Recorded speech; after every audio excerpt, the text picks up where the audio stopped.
Thank you so much, sir. It's been helpful to listen to you when you say that there has been discrepancy in the planning and the execution of the program. And so my question is that some of us today have joined you who are right now in the metropolitan cities, right?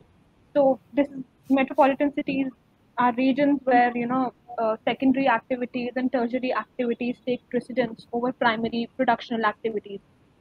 So as young individuals, who are sensitive towards climate change and the environmental issues, how do you think we can do our part in bridging the gap between hunger, food security, and climate change from your perspective? I think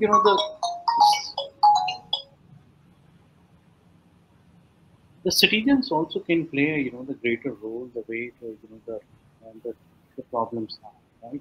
So we can't run away from the role which we can play importantly in terms of the specifics. The what, like you people, I'm also living in the metropolitan city.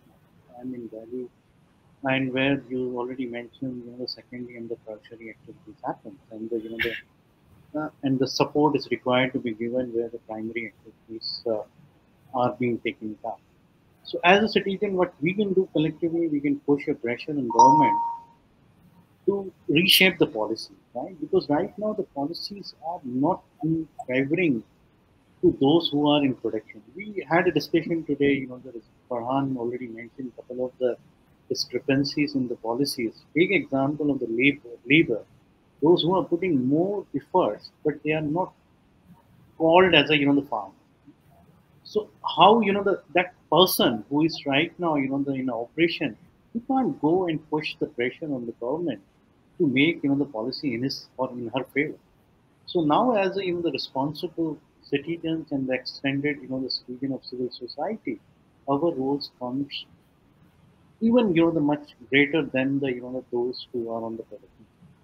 So we can play our bit. You can write articles, you can write the blog, you can the go and talk to the whenever you see the opportunity to talk to politicians and the the government in order to inform them that these are the issues, and that these could be the ways out in order to address them. So yes, so civil citizens are really important even to reshape the policies the way they are.